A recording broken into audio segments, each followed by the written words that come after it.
Chapter 81. The weight of Dorian's words settled over the warehouse like a physical shroud.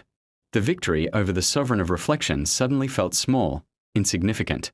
They had been fighting a single, vain artist while a true architect of chaos was loose in the world. A rogue weaver. Silas's voice was gravelly with fatigue and dread. What does that even mean? Dorian's usual flippancy was gone, replaced by a grim, scholarly air. He paced in front of them, his hands clasped behind his back.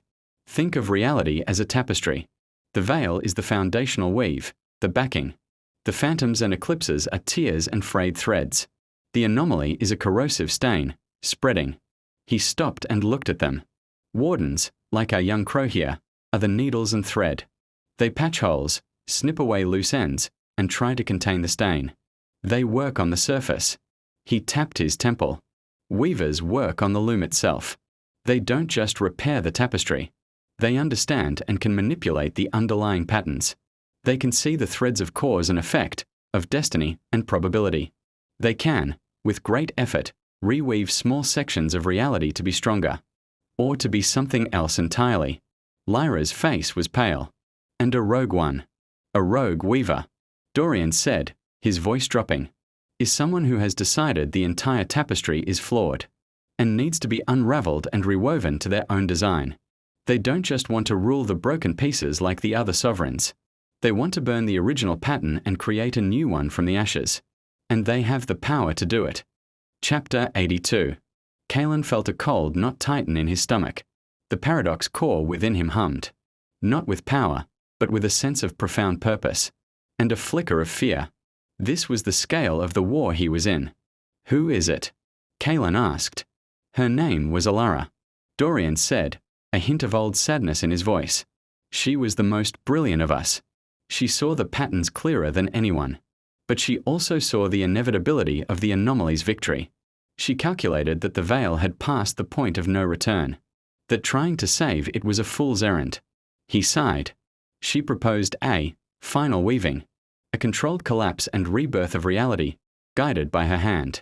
The rest of the weavers, we refused. It was genocide on a cosmic scale. She called us sentimental cowards and fled into the deep eclipses, taking a crucial artifact. The Loom of Fate. With her. The Loom of Fate. Jax whispered, the name sounding both absurd and terrifying. A focal point. Dorian explained. A tool that magnifies a weaver's power 1,000-fold. With it, she doesn't just see patterns. She can cut the threads. She can sever a person's past, unmake a city's history, rewrite the laws of physics in a localized area. We've been tracking her for years. But she's always one step ahead, hiding in the most corrupted, unstable eclipses where our sight is blurred. He looked directly at Kaelen. And now, her pattern is converging. Her calculations are nearing completion. She's preparing her final weaving. And the first thread she plans to cut is the one holding this city together. Chapter 83. Silence. The only sound was the distant hum of the city outside. A city blissfully unaware that a god was sharpening her scissors at its borders. Why us? Silas finally asked, his voice hoarse. Why him? He gestured to Kaelen. 2 reasons. Dorian said. First, you're the only ones who know, and the only ones I trust who have both the motivation and the growing power to act. The association would either try to dissect the problem or be utterly annihilated by it. Flattering. Lyra muttered. Second, Dorian continued, turning to Kaelen. Is you. A warden's power is order. A weaver's power is potential. They are natural opposites.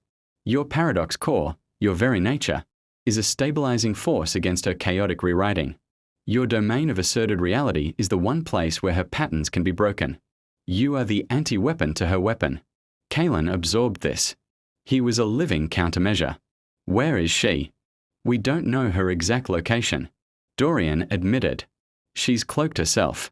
But the loom leaves a signature. A statistical echo. We know she's anchored her work to a powerful, existing nexus of corruption. A place where the veil is so thin it's practically non-existent, making it easier to cut. He walked over to Kaelen's map of the city, and pointed to the same location he had before, the one that had called to Kaelen so strongly. The Ironheart Foundries.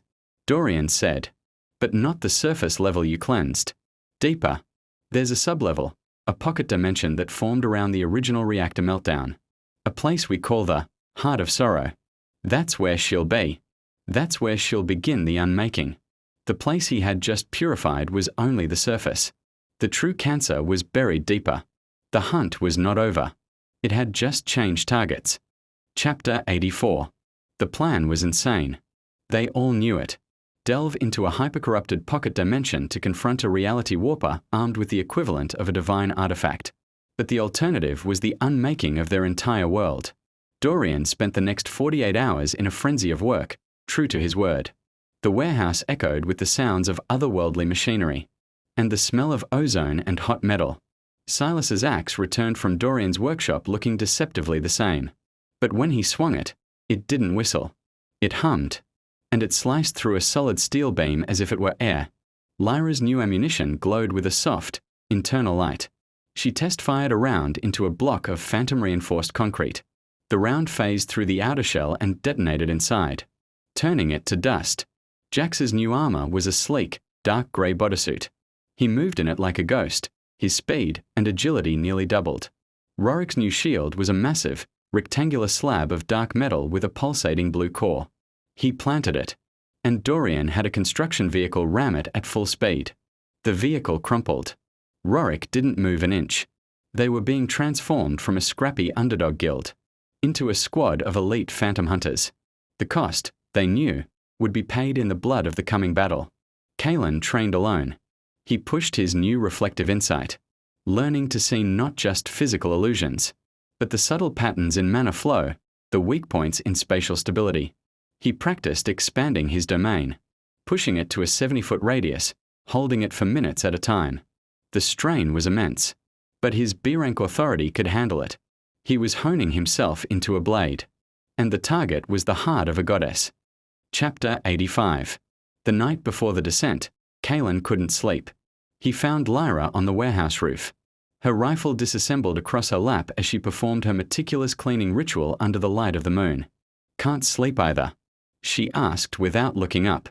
"No," Kaelen admitted, leaning on the railing beside her. "Good. Means you're not an idiot." She slotted the barrel back into the receiver with a soft, precise click. "This is different from the maze. That was a fight. This is an execution. Or a suicide. We have to try." Kaelen said. "I know." She finished reassembling the rifle, the motion fluid and practiced. "I'm not arguing. I'm just stating the facts." She looked at him, her hazel eyes sharp in the moonlight. "You've changed. You're not the scared kid who walked in here anymore. Neither are you." Kaelen replied. "You trust me now." "I trust you to do what needs to be done." She corrected. "That's different. And I need to know. Before we go down into that hole. When the moment comes, when it's her or us, can you do it? Can you kill a woman who might believe she's saving the universe?" Kaelen thought of the blight, of the sovereign. He thought of the corrosive static of the anomaly. He thought of the simple, quiet life he'd never had. This world is flawed.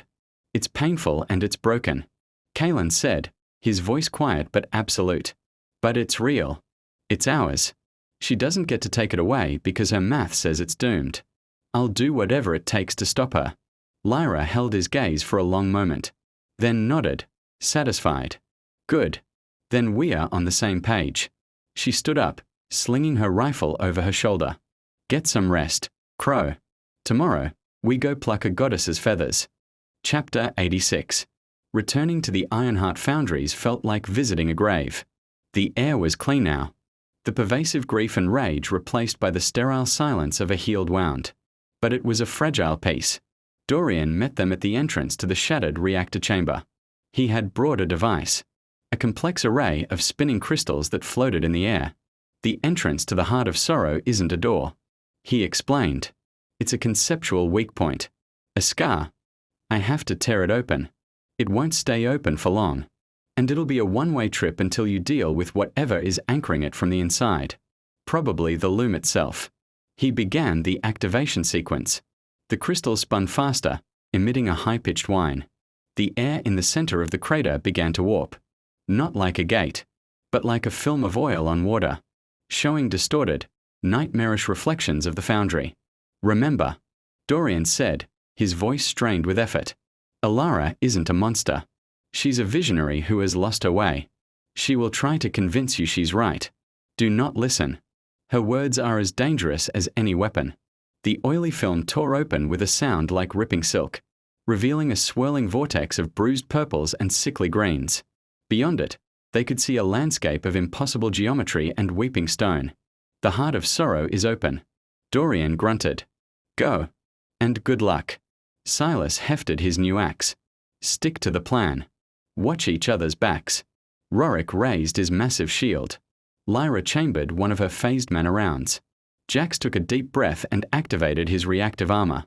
Kaelen let the Warden's blade materialize in his hand, its void edge seeming to drink the foul light from the portal. As one, they stepped through the tear, into the belly of the beast. Chapter 87. The other side was worse than any of them could have imagined. It wasn't a physical place, not truly. It was a dimension composed of pure, crystallized grief. The ground was a mosaic of a billion fractured memories of loss. A child's broken toy, a faded photograph, the ghost of a final goodbye. The air was thick with the sound of silent sobs, and the feeling of profound despair. Jagged structures that looked like frozen tears rose towards the sky. That was a swirling vortex of grey anguish. The very atmosphere sapped their will, pressing down on them with the weight of a world's sorrow. Alert, high-grade cognitive hazard detected. Environmental analysis, manifested grief, absolute despair. Assimilation potential, none. Energy is conceptually hostile to order. Recommendation, maintain domain at all times. Kaelen didn't hesitate. Domain, assert reality. The grey stone of his will spread out around them. A 30-foot bubble of sanity in the insane landscape. The oppressive despair lifted slightly, the silent sobs fading to a distant echo. "By the system," Jax whispered, looking at the heartbreaking mosaic under their feet. "What is this place?" "This is the echo of the meltdown," Kaelen said, his reflective insight allowing him to read the story of the place. The moment thousands of lives were lost. Their collective grief, their final, terrified thoughts. The anomaly crystallized it, made it permanent.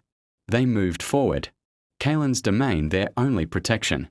The landscape shifted around them, the memories trying to break through. They saw visions of workers trapped in molten steel, of families receiving the news, of the city's hope dying in a single, catastrophic moment. It was a gauntlet of sorrow, designed to break the spirit before the body was even engaged. Chapter 88. They hadn't gone far when the first Guardians appeared. They weren't phantoms of rust and rage anymore. These were sorrow-sworn. They rose from the mosaic of memories, their forms composed of solidified tears and shattered glass. They moved with a slow, inevitable grace. And they didn't attack with claws or weapons. They reached out with hands that projected waves of pure, debilitating despair. One of the waves washed over Rorik's shield. The big man grunted, not from physical impact, but from the psychic blow. For a moment, his shoulders slumped, the immense weight of the Foundry's history pressing down on him. "Don't let it touch you," Kaelen yelled. Lyra fired. Her phased mana round passed through the Sorrowsworn's tear-shaped body, but it didn't explode. The creature simply shuddered, the memory of the round's impact causing a ripple of new sorrow through its form. But it didn't stop. Physical attacks are less effective. She called out. They feed on negative emotion. Kaelen understood. This was a battle for which brute force was almost useless. He commanded his Risen to attack, but his shadowy soldiers seemed muted here, their own nature as echoes making them vulnerable to the overwhelming sadness. He had to change tactics. He focused his will, not on attacking, but on reinforcing his domain. He pushed the concept of order, of stability, of a future beyond this moment of grief. The grey stone of his domain brightened, taking on a faint, silver sheen. The Sorrowsworn that touched its edge recoiled, their forms sizzling as if touched by something anathema. They couldn't bear the presence of a hope they could never have. He couldn't destroy them here, not easily, but he could hold them back. "Keep moving," Silas ordered. "We can't fight this entire dimension. We have to find the source." They pushed forward. Kaelen's shining domain a lighthouse in a sea of despair, forcing a path through the weeping guardians. Chapter 89. At the center of the heart of sorrow was a place of terrible, serene beauty.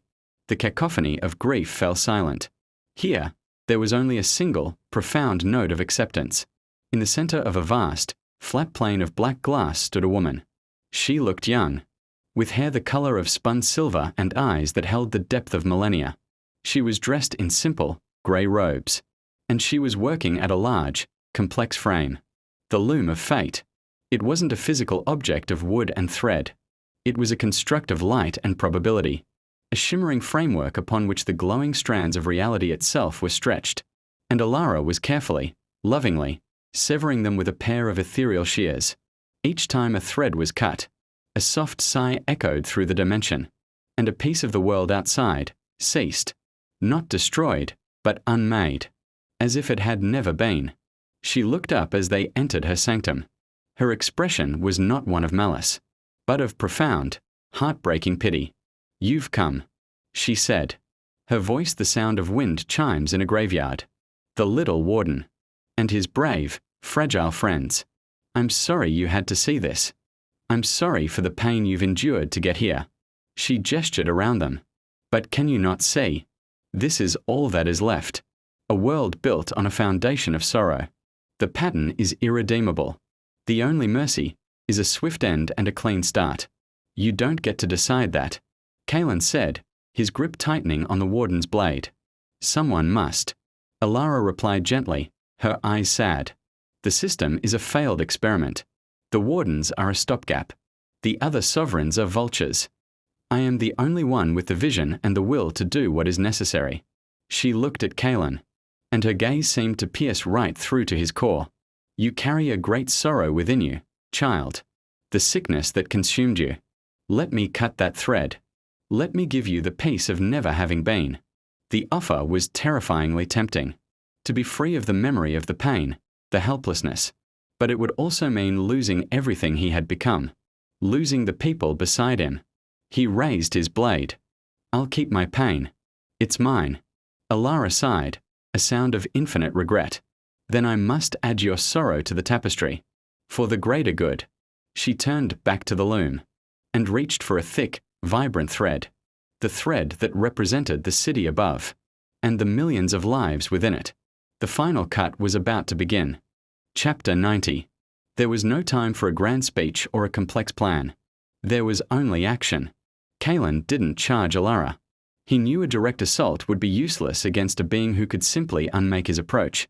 Instead, he did the one thing his reflective insight told him might work. He attacked the loom itself. He poured all his power, all his will to impose order, into his domain. But he didn't expand it. He compressed it. He focused it into a single, hyperdense point at the tip of his warden's blade. The void-black blade began to glow with a painful, white-hot silver light. It was no longer a sword that severed mana. It was a needle of absolute reality, a focal point for all his power as a warden. He threw it. It wasn't a physical throw. The blade vanished from his hand, and reappeared instantly, striking the frame of the Loom of Fate. There was no explosion. There was a dissonant chime, a sound of shattering mathematics. The perfect, glowing framework of the loom flickered violently. A single, hairline crack appeared on its surface. Elara cried out, not in pain, but in shock and outrage. The ethereal shears fell from her hand. You ignorant child. You could unravel everything." The carefully ordered patterns around them began to destabilize. The black glass plane cracked. The Sorrowsworn in the distance wailed in confusion. Kaelen had done the one thing she never expected. He hadn't tried to fight her on her own terms. He had introduced a flaw into her perfect system. A single, chaotic variable. He had broken the pattern. The final battle was not one of strength against strength, but of order against potential, of a fixed point of reality against a vision of a new one. And it had just begun.